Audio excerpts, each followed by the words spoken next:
Hello people, this is channel C T V and आपने कर लिए होंगे 60 क्वेश्चंस, राइट। एंड अब जो है एमसीक्यूज़ में रिमेनिंग 40 क्वेश्चंस है, तो क्यों ना हम जो है इस वीडियो से और एमसीक्यूज़ जो है कवर करते हैं, राइट। सो बिना किसी देर के स्टार्ट करते हैं। 61 से हमको करने का है, राइट। और जिसने पहले के 3 नहीं देखे तो पहले के 3 देख लीजिए, और नहीं भी देखे हो तो ये वाला वीडियो देख लीजिए। आपके कुछ ना कुछ तो एमसीक्यूज़ हो ही जाएंगे।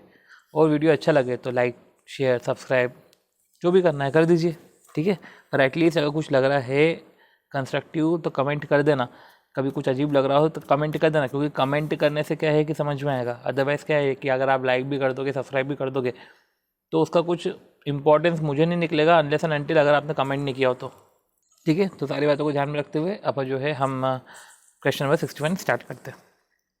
अब अस्तित्व प्राइवेट लिमिटेड एक कंपनी है जिसके 10 शेयर होल्डर है। Member holding less than 1/10 of share capital of a company apply to the tribunal. अब जब मेरे को बताओ कि 10 शेयर होल्डर में एक मेंबर जो है जो less than 1/10 share capital hold कर रहा है, वो ट्रिब्यूनल में जा रहा है कि मेरे को ऑपरेशन एंड मिसमैनेजमेंट से रिलीफ दो, क्या उसके पास राइट है अप्लाई करने का? बताओ। अब हमको पता है कि एलिजिबल मेंबर हम सेक्शन 244 में देखते हैं। क्वेश्चन रिपीट करता हूँ वापस। प्राइवेट लिमिटेड है, 10 शेयर होल्डर है, एक मेंबर जा रहा है जो less than 1/10 share capital hold कर रहा है। लेस देन 1/10 में वो सेटिस्फाई तो नहीं कर रहा कंडीशन, पर 10 लोगों में से एक मेंबर जा रहा है तो मतलब 1/10 की कंडीशन इधर सेटिस्फाई कर रहा है, तो उसके पास राइट है अप्लाई करने का। तो हाँ, सिंगल मेंबर जा रहा है, कर सकता है अप्लाई। तो यहाँ बोला है single member can not apply, तो ये तो कोई बात नहीं, आंसर गलत है। ये बोल रहे हैं कि single member can not apply, ये भी गलत है। कैन नॉट अप्लाई गलत है, सी कैन अप्लाई। अगले क्वेश्चन की तरफ बढ़ते हैं। जो राम है वो होल्ड कर रहा है 500 शेयर डेल्टा में। इशूड शेयर कैपिटल है, चलो कैलकुलेट कर लो कि 5 लाख शेयर है, मतलब कि 5 लाख कैपिटल है, 50,000 शेयर है 10 के हिसाब से। अब राम जो है अब 50,000 में से 5,000 नहीं होल्ड कर रहा है, ये 500 होल्ड कर रहा है, ठीक है। तो उधर वो कंडीशन सेटिस्फाई नहीं कर पा रहा है 1/10 ऑफ इशूड शेयर कैपिटल की। अब उसे लग रहा है कि मटेरियल चेंज हुए हैं कंपनी के अंदर जो प्री जुडिशियल है इन दी इंटरेस्ट ऑफ मेंबर। अब जो वो उसे लग रहा है कि मटेरियल चेंज जो है प्री जुडिशियल है, तो उसने मैं एक एप्लीकेशन करी ट्रिब्यूनल को। अब राम मर गया and petition is filed by legal heir to the tribunal who was in position minority. अब मुझे बताओ, क्या लीगल रिप्रेजेंटेटिव पिटिशन फाइल कर सकता है क्या? तो मुझे बताओ राम ने कौन सी कंडीशन सेटिस्फाई कर ली? राम ने तो कंडीशन सेटिस्फाई ही नहीं कर पाया ना। अगर मुझे बता नंबर ऑफ मेंबर्स होते तो चलो मैं समझ लेता कि भैया राम है, अगर 10 मेंबर भी होते, अगर राम अप्लाई कर रहा है तो 1/10 से एक जना भी अप्लाई कर रहा है तो राम अप्लाई कर रहा है तो एलिजिबल हो जाता है। इधर कुछ देख ही नहीं रखा है, तो 1/10 ऑफ इशूड शेयर कैपिटल देखूंगा, पर ये 1/10 तो है नहीं, ये तो 50,000 का 1% हो गया। 50,000 शेयर का 1% है 500 शेयर, तो 10% तो है नहीं, तो अप्लाई तो नहीं कर सकते। फिर एक क्वेश्चन ये भी था कि राम मर गया है तो petition is filed by legal heir to the tribunal who was in position minority, ठीक है। तो इधर राम तो एप्लीकेशन नहीं कर सकता, राम वॉज नॉट एलिजिबल, ठीक है, सही बोला। Ram was not eligible, no Ram was eligible, नहीं सॉरी, राम एलिजिबल नहीं है, तो no Ram was not eligible और नो राम वॉज एलिजिबल। तो सबसे पहले तो आंसर आएगा नो, क्योंकि पिटीशन जो फाइल करी है in accordance with the provision तो नहीं करी, तो नो, क्योंकि राम वॉज नॉट एलिजिबल। इधर भी बोला नो क्योंकि राम वॉज एलिजिबल, तो ये हो गया गलत, क्योंकि राम एलिजिबल है ही नहीं। तो हमें ये बोलना है कि राम वॉज नॉट एलिजिबल, तो नो, पिटीशन गलत है क्योंकि राम वॉज नॉट एलिजिबल, ठीक है। But for any case legal heir being minority can make application, legal heir कर सकता है। चलो बढ़ते हैं अगले क्वेश्चन की तरफ। The member of Shukla limited, उसने application file class action suit, तो मेंबर ने क्लास एक्शन सूट फाइल किया। अब काय के लिए क्लास एक्शन सूट फाइल किया? To restrain company from taking action contrary to the resolution pass by the member. तो restrain the company from taking action contrary, कि जो मेंबर ने रिजोल्यूशन पास किया है उसके कॉन्ट्रैरी में तुम एक्शन मत लो, इसके लिए क्लास एक्शन सूट फाइल किया। After following due process the NCLT pass an order restraining the company, तो NCLT ने ऑर्डर पास किया, कंपनी को रिस्ट्रेन कर दिया। डिस्पाइट दिस कंपनी ने एक्शन ले लिया contrary to the resolution pass by the member, तो what can be the penal consequences? तो मतलब तुमने गड़बड़ कर दी। तो देख, ऐसा है कि कंपनी और ऑफिसर इन डिफॉल्ट दोनों को वो है पनिशमेंट। और कंपनी को ज़्यादा है, 5 लाख से 25 लाख है, और इधर तो 25,000 से 1 लाख है ऑफिसर इन डिफ़ॉल्ट को, तो कायदे से 5 लाख से 25 लाख होनी चाहिए। अब देखो डायरेक्ट क्वेश्चन है, तो अगर आप वो जो सेक्शन ओपन करोगे आपको दिख जाएगा, ठीक है, 5 लाख से 25 लाख। जो देखो जो क्वेश्चन जैसे कि बहुत ही डायरेक्ट है, ठीक है, तो जब डायरेक्ट क्वेश्चन है तो उसमें फिर मैं आपको हर एक चीज़ को दिखाऊंगा नहीं कि देखो इधर लिखा हुआ है ना, ये अपना ध्यान देना है, या तो आप खुद ही पॉज करो वीडियो को और एक बार बुक देख लो, बुक में आपको दिख जाएगा ये आंसर वैसे का वैसे ही, ठीक है। कुछ चीज़ें रहेगी जो डीप में है ना, वो अपन देख लेंगे, राइट। आ जाओ, ठीक है। मिस्टर डायरेक्ट जो मेजॉरिटी शेयर होल्डर है represented himself to be MD, वो बोल रहा है मेजॉरिटी शेयर होल्डर है और अपने आपको एमडी बता रहा है, किसका, फ्लॉयड का, ठीक है, and discharge the function of the MD, ठीक है। However he was not appointed as MD, पता चला कि उसको तो अपॉइंट ही नहीं किया गया as an MD of the company, तो होशियारी दिखा रहा है, बता रहा है कि मैं अपने आपको एमडी, मेजॉरिटी शेयर होल्डर है, अपने आपको इंगेज कर लिया एज एन एमडी, जबकि इसको अपॉइंट ही नहीं किया गया। तो 7 मेंबर जो होल्ड कर रहे थे 1/12 इशूड शेयर कैपिटल, ठीक है, which amount to 1/10 of paid up capital. तो देखो 1/12 ऑफ इशूड है ना, हम तो इशूड का 1/10 देखते हैं, वजह तो 1/12 है, तो कैसे होगा। तो उन्होंने एप्लीकेशन करी ऑपरेशन के रिस्पेक्ट में। अब टोटल नंबर ऑफ मेंबर 72 है, 72 में से 7 लोग अप्लाई कर रहे हैं, तो कायदे से तो अप फ्रंट में तो दिख रहा है नहीं कर सकते आप अप्लाई।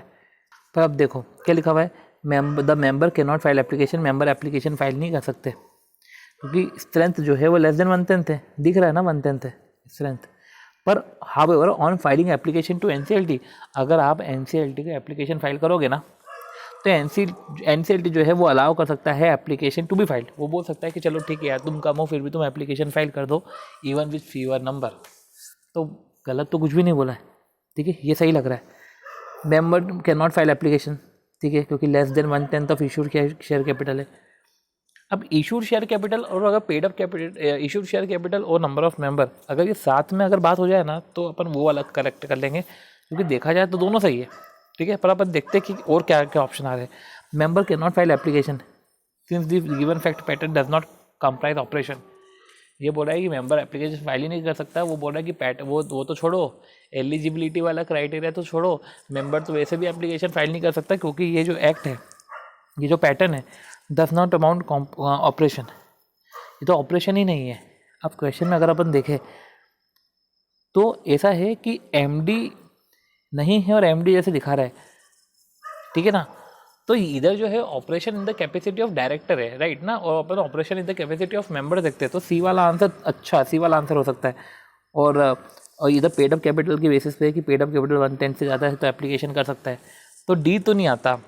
पर ए और बी जो है, ए और बी में सिंगल चीज़ें देके रखी, तो दोनों उस हिसाब से सही निकलते हैं। पर ऐसा ही है ना कि आप ए सिलेक्ट करोगे तो फिर आपको बी भी सिलेक्ट करना पड़ेगा, क्योंकि ए और बी दोनों सही है अपने अपने लेवल पे। अगर दोनों एक साथ लिखे होते तो हम उस कंडीशन पे चले जाते हैं, ठीक है। बट एक चीज़ हमको ये भी देखनी पड़ेगी कि operation in the case of director है, तो इधर तो एलिजिबिलिटी वाला क्राइटेरिया ही नहीं देखना है। मतलब कि अपन ने क्वेश्चन पढ़ के एलिजिबिलिटी वाला क्राइटेरिया पहले देखा, बाद में ऑप्शन पढ़ के हमको समझ में आया कि इधर तो ऑपरेशन डायरेक्टर की कैपेसिटी में है, तो मेरे को एलिजिबिलिटी वाला क्राइटेरिया ही नहीं देखना है, डायरेक्टर की कैपेसिटी में तो मैं तो वैसे ही बाहर हूँ, तो ऑपरेशन है ही नहीं है। चलो अब अगले क्वेश्चन की तरफ बढ़ते हैं। विदेशी लिमिटेड जो फॉरेन कंपनी है, establish a principal place of business at Kolkata. Foreign company है जिसका प्रिंसिपल प्लेस ऑफ बिजनेस, ठीक है, इंडिया में है।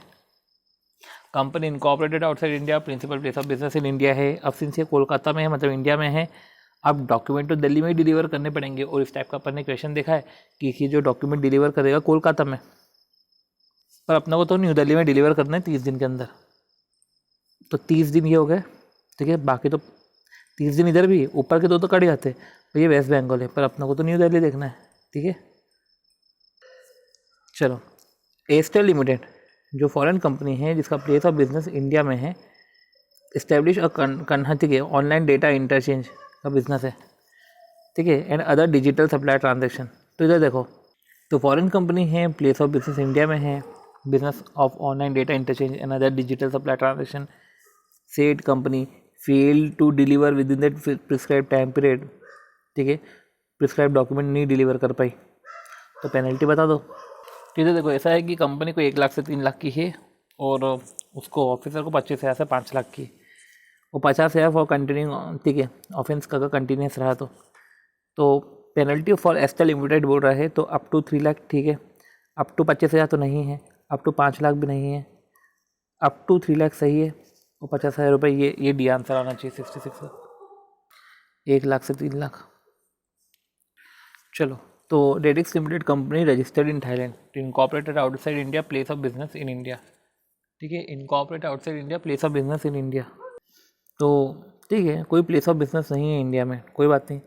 और ये ऑनलाइन बिजनेस कर रहा है through remote delivery of health care services, तो engage in online business through remote delivery of health care business in India. तो ऑनलाइन डिलीवरी कर रहा है, ऑनलाइन बिजनेस कर रहा है थ्रू रिमोट डिलीवरी। ठीक है, रिमोट डिलीवरी करता है of health care services in India, delivery करता है हेल्थ केयर की सर्विसेज देता है।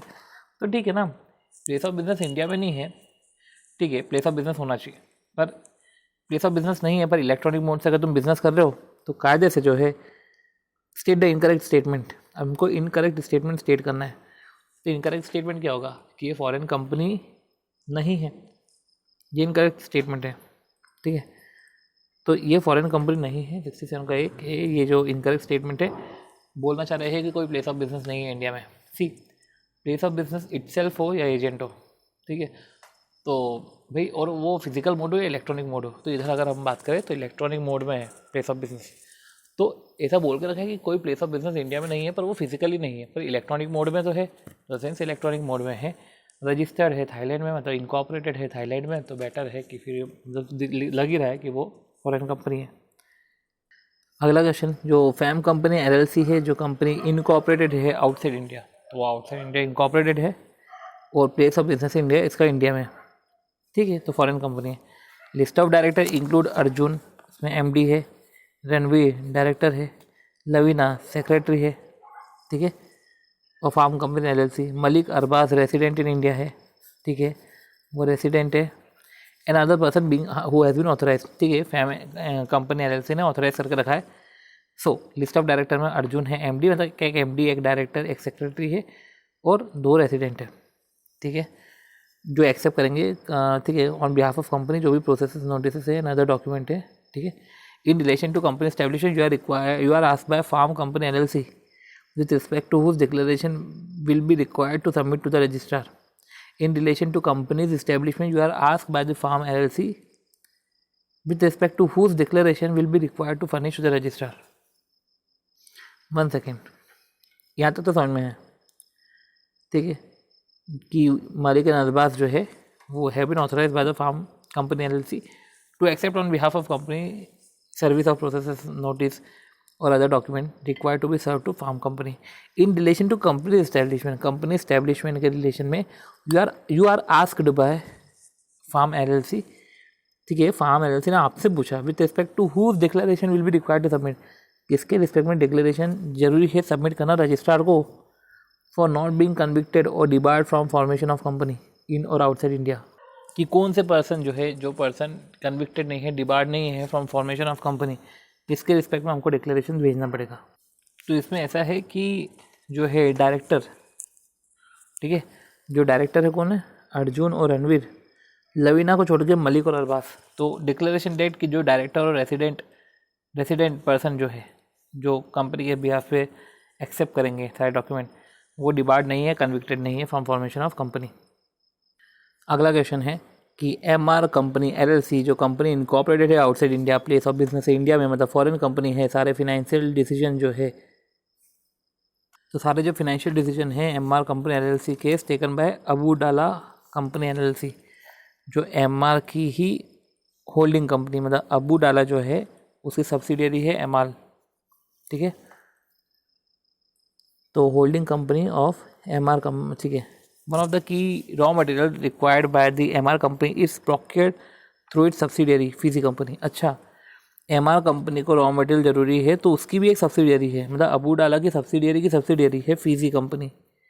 Abu Dhabi in Fiji company required to follow a different year of preparation of financial statement on consolidation basis.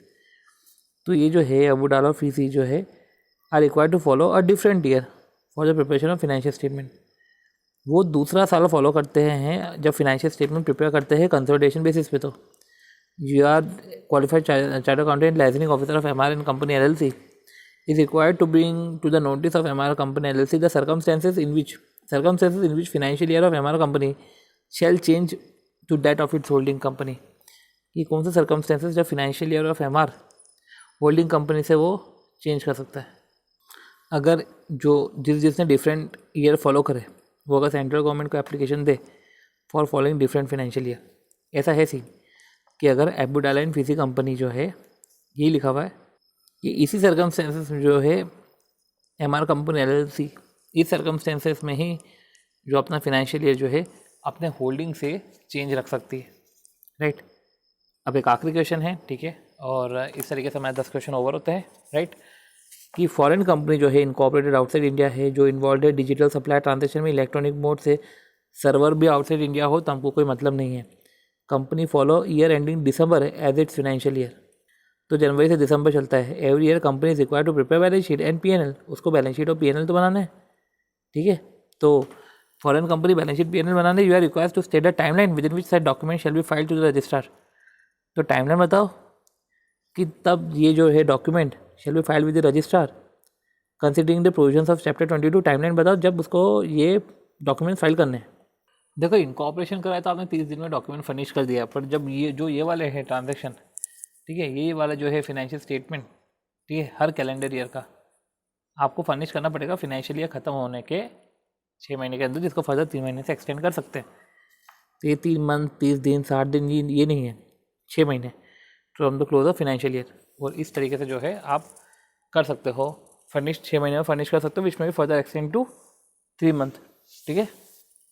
तो इस तरीके से हमारे 10 MCQ होते हैं. होप सो कि आपको जो है 10 MCQ में समझ में आएगा किस तरीके का MCQ है. छोटे मोटे MCQs थे, ठीक है, हमने वो करे हैं. कंसोलिडेशन का भी हमने MCQ करा है और इस तरीके से हमने जो है फटाफट रिवाइज किया है. आपको कैसा लगा बताइएगा. एंड जो है इसी तरीके से हम 10-10 MCQs और करते रहेंगे, राइट. तो अच्छे से पढ़िए, ठीक है. मिलते हैं हम हमारे नेक्स्ट वीडियो में. बाय.